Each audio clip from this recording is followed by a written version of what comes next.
తన ప్రాణాన్ని అడ్డుపెట్టి దీపను కాపాడుకున్న పారిజాతం జోష్నని అరెస్టు చేయించి ఊహించని షాక్ ఇచ్చిన కార్తీక్. ఈ వీడియో గనుక నచ్చినట్టయితే తప్పకుండా ఒక్క లైక్ చేయండి. రిపోర్ట్స్ చూసిన కార్తీక్ అయితే అర్థమవుతుంది, జోష్న నిజం తెలుసుకుంది, తను ఏం ప్లాన్ చెయ్యబోతుంది అంటూ ఆలోచిస్తూ ఉంటాడు కార్తీక్ అయితే. మరొక వైపు జోష్న అయితే ఈ రోజుతో దీప పని అంతమైపోతుంది, దీప నీతోనే మొదలు పెడతాను, ఈ రిపోర్ట్స్ ఎవరో చూశారని అర్థమవుతుంది అంటే ఖచ్చితంగా బావే చూసుంటాడు. బయట బావ చూపులో కూడా తేడా కనిపించింది. నేను ఈ విషయం తెలిసిన తర్వాత ఎలా ఊరుకుంటాను, నీతోనే మొదలు పెడతాను అంటూ జోష్నైతే నిర్ణయించుకుంటుంది. వెంటనే ఇక తను పెట్టిన రౌడీలకైతే ఫోన్ చేసి ఇక మీరు వచ్చే టైం అయింది వచ్చేయండి అంటూ జోష్నైతే ఫోన్ చెయ్యంగానే రౌడీలైతే చెప్తూ ఉంటారు, మేము ఇక్కడే బయటే ఉన్నాం మేడం, ఎవరికి కనిపించకుండా వెనుక వైపు ఉన్నాము అంటూ చెప్పంగానే ఓకే, నేను మీకు సైకి చేసిన వెంటనే నేను చెప్పిన మనిషిని మీరు షూట్ చేయాలి అంటూ జోష్నైతే చెప్తూ ఉంటుంది. ఇక ఏమీ తెలియనట్టు కిందకి వచ్చి అందరితో కూడా మాట్లాడుతూ ఉంటుంది. అందరూ కూడా భోజనాలు చేయండి, ఎందుకు టైం వేస్ట్ అంటూ అనంగానే ఏంటి జోష్న టైం వేస్ట్ ఏంటి, ఏం మాట్లాడుతున్నావంటూ సుమిత్ర అయితే అడుగుతూ ఉంటుంది. అబ్బే ఏమీ లేదు మమ్మీ, దీప్ అసలే ప్రెగ్నెంట్ కదా, తను టైంకి భోజనం చేస్తే లోపల బిడ్డ క్షేమంగా ఉంటుందని నేను చెప్తున్నానన్నమాట. అసలే తను బిడ్డ వద్దనుకుని మరే ఇప్పుడు చెట్టుకుంది కాబట్టి ఆ బిడ్డ క్షేమంగా బయటికి రావాలి అంటే తను టైంకి భోజనం చెయ్యాలి కదా, అందుకనే అలా చెప్పాను అంటూ జోష్న అయితే అంటూ ఉంటుంది. ఇక ఆ మాటకి సుమిత్ర అయితే నువ్వు దీపం మీద ఇంత శ్రద్ధ చూపిస్తూ ఉంటే నాకు చాలా సంతోషంగా ఉంది, సరే పదండి అందరూ కలిసి భోజనం చేద్దాము అంటూ సుమిత్ర అయితే చెప్తూ ఉంటుంది. ఇక అందరూ కూడా కలిసి ఎంతో ఆనందంగా భోజనం అయితే చేస్తూ ఉంటారు. అప్పుడు ఇక కార్తీక్ గురించి అడుగుతూ ఉంటుంది కాంచన. దీప కార్తీక్ ఏడి అంటూ అనంగానే ఏమో అత్తయ్య, అసలు బావ ఎక్కడికి వెళ్ళాడో నాకు తెలియదు, బావ కోసమే నేను చూస్తున్నాను అంటూ దీప అయితే చెప్తూ ఉంటుంది. వాడికి ఏదో ఫోన్ కాల్ వస్తే బయటికి వెళ్ళుంటాడులే, మీరు కంగారు పడకండి వచ్చేస్తాడు అంటూ శివనారాయణ అయితే చెప్తూ ఉంటాడు. ఇంతలో ఇక దశరథ కూడా ఆలోచిస్తూ ఉంటాడు, జోష్న ప్రవర్తన ఏంటి వింతగా ఉంది, నిజంగానే నేను వీలునామా రాయడంతో తన మనసు మార్చుకుందా, లేకపోతే తను ఏమైనా ప్లాన్ చేస్తుందా, ఇదంతా ఎలా తెలుసుకోవాలి, ఏదేమైనా సరే నా కూతుర్ని కంటికి రెప్పలా కాపాడుకునే బాధ్యత నా మీద ఉంది, జోష్నను ఒక కంట కనిపెట్టాలి అంటూ దశరథ అయితే అనుకుంటూ ఉంటాడు.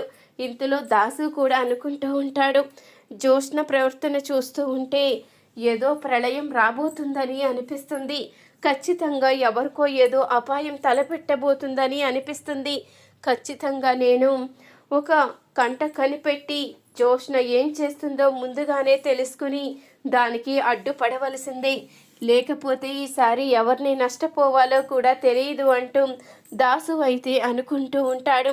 ఇంతలో కార్తీక్ అయితే చుట్టువైపులా చూస్తూ ఉంటాడు, కానీ ఎవ్వరూ కూడా కార్తీక్కి అయితే కనిపించరు. అసలు జోష్న ఏం ప్లాన్ చెయ్యబోతుంది, ఒకవేళ తినే ఫుడ్లో ఏదైనా పాయిజన్ కలిపేబోతుందా, అసలు ఏం జరగబోతుంది అంటూ కార్తీక్ కూడా లోపలికైతే వస్తాడు.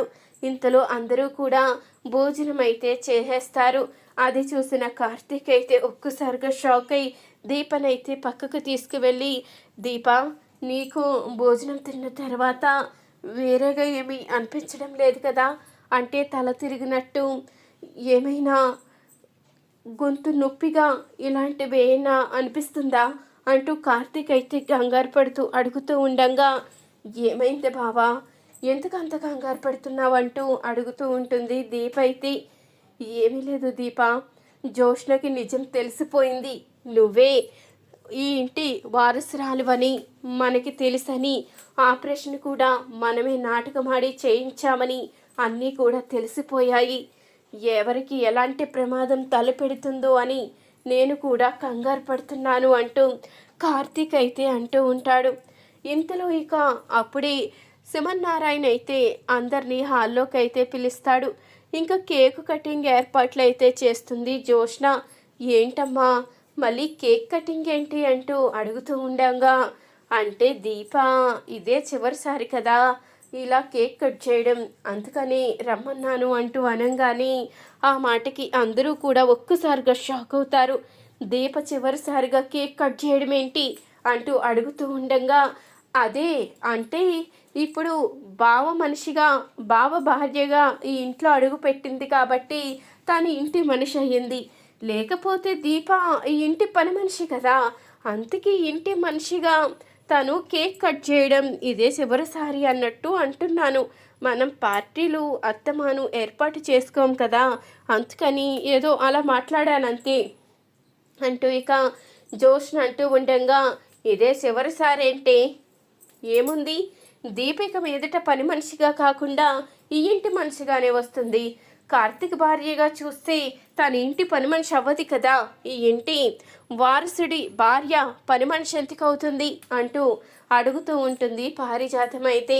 సరే గ్రాని, ఇప్పుడు నీతో వాదించే ఓపిక లేదు కానీ కేక్ కట్ చేద్దామా అంటూ జోష్న అయితే అడుగుతూ ఉంటుంది.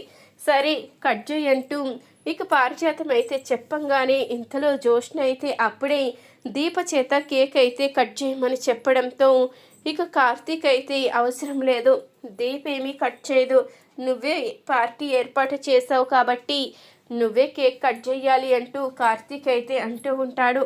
లేదు బావా, ఈరోజు నా స్పెషల్ గెస్ట్ ఎవరనుకున్నావో దీపే, అందుకే దీపే కట్ చేయాలని ఈ ఏర్పాట్లన్నీ చేశాను అంటూ ఇక జోష్న అయితే అంటూ ఉంటుంది. సరే ఎవరైతే ఏమైంది దీపా, నువ్వు కేక్ కటింగ్ చెయ్యమ్మా అంటూ శివనారాయణ అయితే అంటూ ఉండగా, సరే తాతగారు అంటూ ఇక దీప అయితే ముందుకు వస్తుంది. అప్పుడు ఇక వెనుక వైపు నుంచి కిటికీలోంచి రౌడీ అయితే గన్ అయితే గురిపెడతాడు. ఇంతలో అనుకోకుండా పారిజాతం అయితే ఆ రౌడీని చూస్తుంది.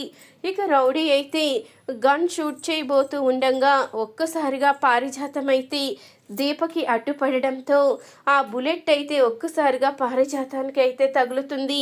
అమ్మా దీప, నీకేమీ కాలేదు కదా, నీకేమీ కాలేదు కదా అంటూ ఇక పారిజాతం అయితే కుప్పకూలి కింద అయితే పడిపోతుంది. ఇంతలో అదంతా చూసిన సుమిత్ర దీప ఇద్దరూ కూడా ఇక పారిజాతాన్ని అయితే పట్టుకుంటారు. అప్పుడే ఇక పారిజాతం అయితే కింద పడిపోయి, అమ్మ దీప నువ్వు నిండు నూరేళ్ళు క్షేమంగా ఉండాలమ్మా, నువ్వు ఎప్పటికీ కూడా ఆనందంగా ఉండాలి అంటూ ఉండంగా, ఏంటత్తయ్య గారు ఇదంతా, మీరు ప్రాణపై స్థితిలో ఉండి కూడా దీపనే తలుచుకుంటున్నారు, ఏం జరిగింది అంటూ సుమిత్ర అయితే అడుగుతూ ఉంటుంది. నేను చనిపోయే ముందు నీ దగ్గర ఒక నిజాన్ని బయట పెట్టాలి సుమిత్ర, నీ కన్నబిడ్డని నేనే మార్చేశాను, కానీ ఆ దేవుడు నాకు శిక్ష వేశాడు, నీ బిడ్డ నీ దగ్గరే ఉంది, నా మనవరాలు ఈ దీప అంటూ నిజాన్ని అయితే బయట పెడుతుంది పారిజాతం. అప్పుడే ఇంతలో ఇక శివనారాయణ అయితే రిపోర్ట్స్ తీసుకువచ్చి, లేదు పారిజాతం, నీ మనవరాలు జోష్నాయే, నా ఇంటి వారసురాలు, నా మనవరాలు దీప అంటూ ఇక శివనారాయణ అయితే బయట పెట్టంగానే ఆ మాటకి ఇక పారిజాతం అయితే ఒక్కసారిగా షాక్ అయిపోతుంది. ఇంతలో ఇక నిజం తెలుసుకున్న సుమిత్ర అయితే దీపని దగ్గరికి తీసుకుని నీ ప్రాణాలే తీయాలని చూస్తుందా, దాన్ని క్షమించేదే లేదు అంటూ సుమిత్ర అయితే అంటూ ఉంటుంది. అప్పుడు ఇంతలో పోలీసులు అయితే వస్తారు. ఇక జోష్ననైతే అరెస్ట్ చేస్తారు. ఏంటి జోష్న, అసలు నిన్ను అరెస్ట్ చేయడం ఏంటని చూస్తున్నావా, ఇదంతా చేయించింది నువ్వే అని ఆల్రెడీ నేను తెలుసుకున్నాను. బయట ఉన్న నీ తొట్టి గ్యాంగ్ని పట్టుకుంటే అన్ని నిజాలు బయట పెట్టారు. నువ్వు ఇప్పటి వరకు మారతావు, నీ మనసు మార్చుకుని అందరితో కలిసిపోతావని నిన్ను ఇప్పటి వరకు క్షమిస్తూ వచ్చాను, నాకు చేతగాక కాదు. అలాంటిది ఈరోజు నా భార్య కడుపులో ఉన్న బిడ్డని కూడా చంపాలని చూసిన నిన్ను నేను ఎలా క్షమిస్తాను అనుకున్నావు? నిన్ను ఎట్టి పరిస్థితిలో కూడా క్షమించేదే లేదు, అందుకని నిన్ను అరెస్ట్ చేయిస్తున్నాను అంటూ కార్తీక్ అయితే జోష్నకి ఊహించని షాక్ అయితే ఇస్తాడు. ఇక జోష్న అయితే అరెస్ట్ అవ్వడంతో దాసు అయితే చెప్తూ ఉంటాడు, నీకు చెప్పాను కదమ్మా, నీ బుద్ధి మార్చుకోకపోతే ఖచ్చితంగా నువ్వు శిక్ష అనుభవిస్తావని, ఇక అనుభవించమ్మా, ఎవరు కూడా ఇది తప్పించలేరు అంటూ దాసు అయితే చెప్తూ ఉంటాడు. ఈ వీడియో కనుక నచ్చితే తప్పకుండా ఒక్క లైక్ చేయండి.